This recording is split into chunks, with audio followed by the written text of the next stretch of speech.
This is Welsh ASMR 82. Hey, how you doing? I haven't done this book for a little while. It's been like over a month. I did a few videos in the summer to put some videos out when there were no matches on, and you really enjoyed it. So I've got my phone to my left hand side. I asked you to suggest which club crests I was going to do, and I'm only going to do the ones that you suggested. So if I haven't covered it in today's video, then put a little comment in for me and I'll do it in the next one. Okay, so the first comment said, can you do... Okay, so it's that. I'm trying to find the country. It's France, it's Germany. Can you do Cologne? And of course I can do Cologne, because I have been there so many times. I love Cologne. Okay, let's start off then. So FC Köln, the cathedral and the goat. So if you're not familiar with Cologne itself, the Dom is this insanely massive cathedral you can see from practically everywhere in the city. It's huge. And then you also have this goat. With over 1 million inhabitants, Cologne is the cultural and financial centre of the area, and this ought to bring a football club advantages over other clubs in the region. Despite initial success, however, Cologne has fallen behind the local competition, with clubs like Borussia Dortmund, Schalke, Mönchengladbach, Leverkusen, who've all made their mark in European football. Cologne has swung back and forth between Germany's top two divisions. Although it does talk about them having beaten different teams. They played the UEFA Cup final in 1986, when I was 4 years old, against Real Madrid, losing 5-3 on aggregate. Yes, Hennes is the name of the club mascot, goat. So it says 1990 to present. Since Hennes was included on the album emblem, there have been only minor alterations, which testifies to the status the mascot enjoys. Beyond joining the players for the team's home games, Hennes has his own label, his own brand of perfume, and also plays a murder victim in the German TV series SK Kölsch. Since the summer of 2014, Hennes the 8th has been living in Cologne Zoo. Anyone who's interested can follow Hennes live via webcam on FC Köln's homepage. I've been to Cologne Zoo. In 2015, Hennes' celebrity status rose to new heights after a German PR agency projected FC Köln's crest onto the Hove Dam. The image covered an area of 39,000 square meters, which is 420,000 square feet, establishing a new world record. Oh, lovely Hennes. This is Thomas Hessler, who played 6 seasons for Cologne and helped the Billy Goats become Bundesliga runners-up in 1989 and 1990. Next up, no shock here, one that I've not done yet, surprisingly. Have I done it? I don't think I have. Barcelona. I think I should have done it, but apparently I haven't, according to one comment. So, let's do Barcelona, which started off very differently. This one says 1899 to 1910. Barcelona's first emblem was taken from the city crest. The square and crown are still symbols of the Catalan metropolis. The red and white parts represent the George cross, which is associated with Jordi, Barcelona's patron saint. The yellow and red stripes come from Senyera, the Catalan flag. Even the bat is an important heraldic symbol in the city. The shield is flanked by 2 branches, which are symbolic of mastery. Here's a picture of obviously the best forward line in the world at the time, possibly ever.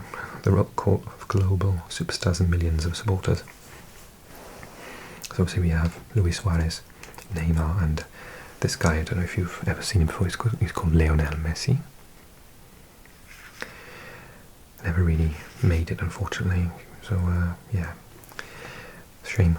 And then number 5, 2002 to present, at the start of the new millennium, the designer Claret Serrahima was given the task of modernizing the club crest. The shape was simplified and the full stops between the initials were removed. They probably paid millions, oh, not millions, but thousands, hundreds of thousands for them to make that. Oh, let's take away the full stops. The shape was simplified and the full stops between the initials were removed. The similarities to the earliest crests remain striking. Yeah, that's true, look at them. It's not changed that much, is it? And the same comment said, also show us another club that I haven't done yet, shockingly.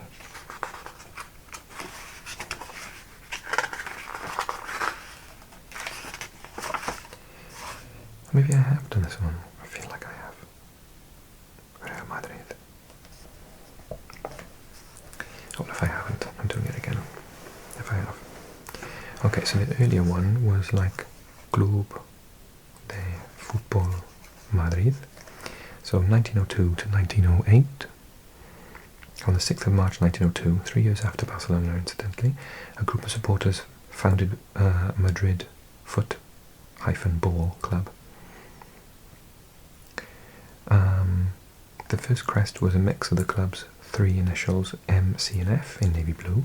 It had to be replaced, however, by the Madrid City Hall crest for matches against other teams due to a local ruling.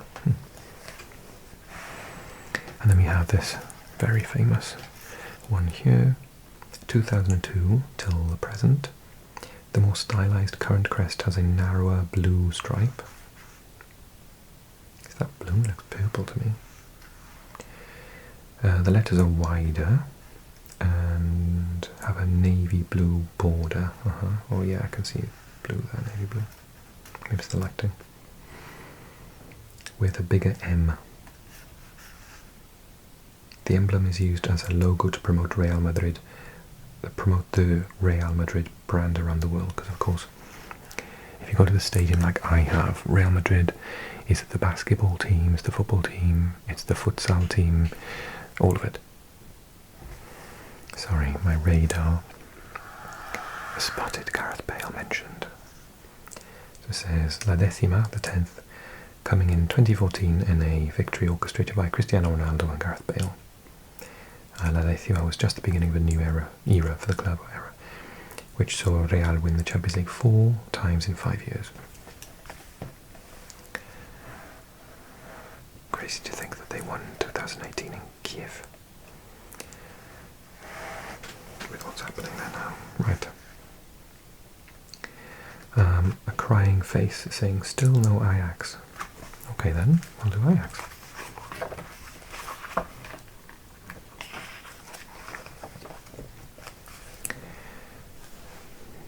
Here we go. So, the mythological hero. When Ajax Amsterdam was created on the 18th of March 1900, its founders were inspired by Greek mythology. Ajax fought in the Trojan War alongside Achilles and Odysseus, and is a hero of Homer's Iliad, one of the great literary works of ancient Greece. He is described as physically imposing, a virtually invincible warrior, stronger than anyone else. The founders of the club may not have known it at the time, but the description undeniably fits the football club Ajax. So here we have, this one I'm guessing means Amsterdamse Football Club, again with a hyphen in between. Oh no, it's football, Football Club Ajax. So it says 1900 to 1911. Unlike many other clubs, Ajax Amsterdam already had an emblem in the early years of the club, which simply showed a player.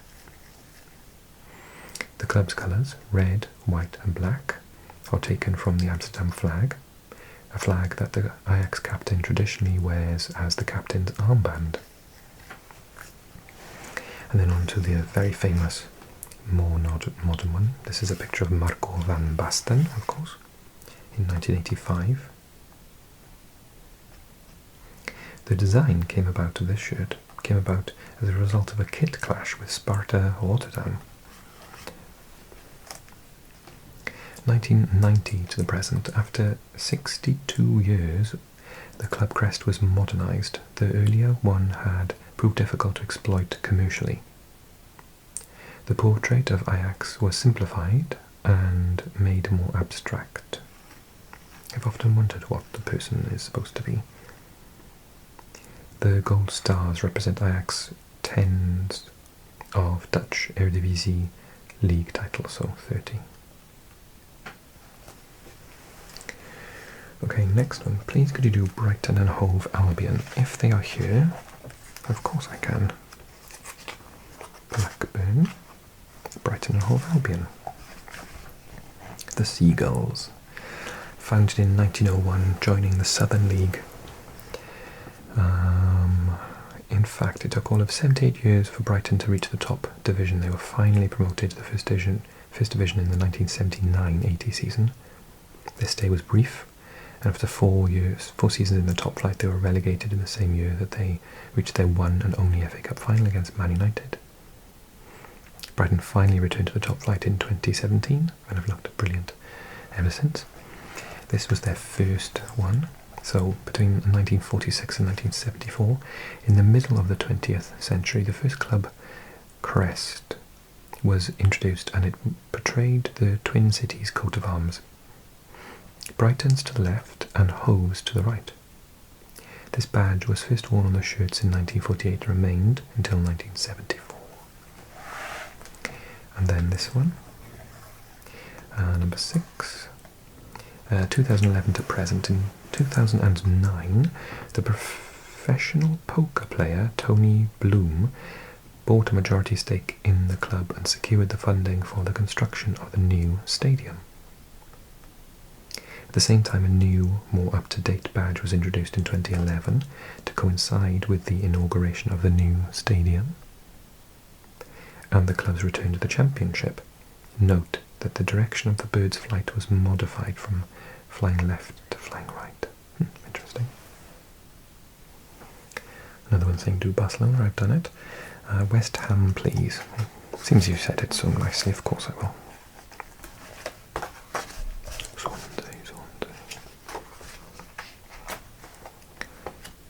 West should come before Wolves, here we go.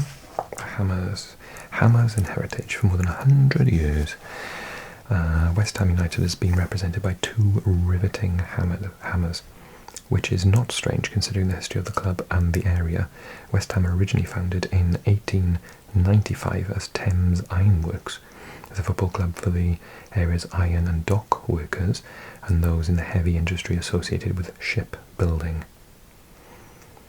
At the end of the 1800s, industry was thriving in London, not least in the East End district of Newham, where West Ham United have their roots. This first one is from 1958 to 1997. It is unclear precisely when the 2 hammers became symbols for West Ham United. The earliest known image of them comes from a match programme from the 1910-1911 season. When the club was promoted to the top division in 1958, the castle and the 2 hammers were shown together for the first time. It would take until the mid-1960s before the castle was officially included on the emblem, though. The castle is said to have been the home of Anne Boleyn, the second wife of Henry VIII. I didn't realise her name was spelled that way, Anne Boleyn. Boleyn. This particular logo is from 87. And of course this is a picture of very, very famous Bobby Moore. And then West Ham United here, 2016 to present. In July 2014, the club's members were given the opportunity to vote on a new emblem that would be introduced to coincide with the move to the new stadium in the autumn of 2016. In this new design, the castle is gone, and the name of the city has appeared, London, which suggests that the club wants to establish itself on a wide international scene. The form of the emblem was inspired by the British Navy frigate HMS Warrior, which was built in 1860 by Thames Iron Works. Cool. Next one, is Millwall in there? I think they are. Yes, they are. We've had many badge changes, some very interesting changes due to our reputation. Okay, let's find out. The Lions' Den. It's the one away game in the league I would not like to go on. My brother has done it, and it was quite scary. Originally founded in 1885 on the Isle of Dogs in East London and nicknamed the Dockers, Millwall only became known as the Lions at the beginning of the 20th century. When they moved to a new ground in 1910, it was appropriately named the Den because the fans have a reputation for being amongst the most fearsome in British football. This is true. The tough image associated with the club is characterised by their uncompromising chant of "No one likes us, we don't care." I was on a Reddit forum recently where someone was explaining this. It was quite funny. Okay, number one. Millwall's original nickname, the Dockers, referred to both the club's origins and its fans after the team crest created a stir in the FA Cup in the 1899-1900 season and knocked out giants Aston Villa. Millwall were called the Lions of the South, a nickname that stuck and inspired the club's first emblems, a lion rampant. It was also during the early 1900s that the motto "We fear no foe, wherever we go" began to be used. The exact year for this emblem has not been confirmed. Looks like Chelsea, doesn't it? Okay, and then this one. This is Eamon Dunphy, apparently in 1967. The Irishman was considered an intelligent and skillful midfielder and was a member of the 1971 Millwall side that failed by just 1 point to gain promotion to the First Division. Okay, 1978 to 1999 and 2007 to present. This emblem of the attacking lion, the longest lasting in various guises in Millwall's history, was unveiled in 1979. Over the years, the lion has changed colour, has stood alone, has been flanked by the club initials, and has been encircled like today's variation, used since 2014. Okay, I've got time for maybe one more. Ooh, Marseille. They must be in here. Such a big club. Olympique.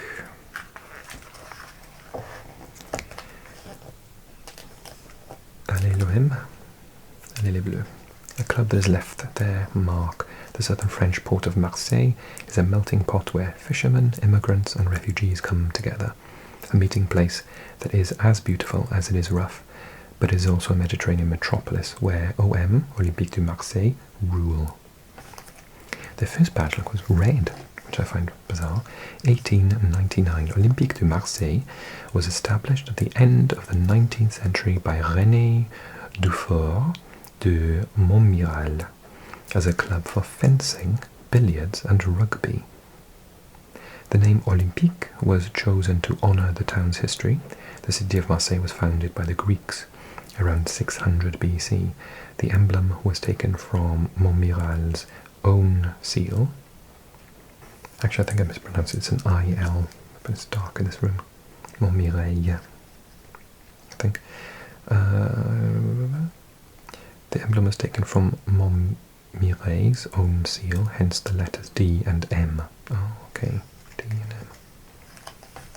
And then we've come to this point, number 6.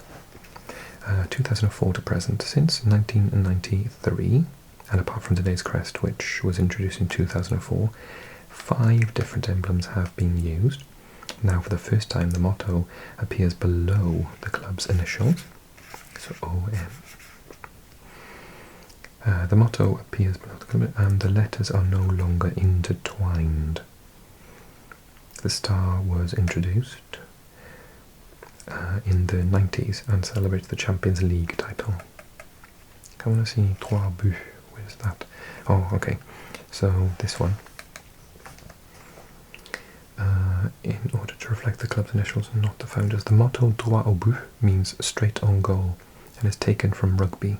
In the emblem from 1910, the colours were changed and the letters intertwined. Oh, yeah. Au droit, tout à droit, tout au droit. I always thought it means like the right to goal.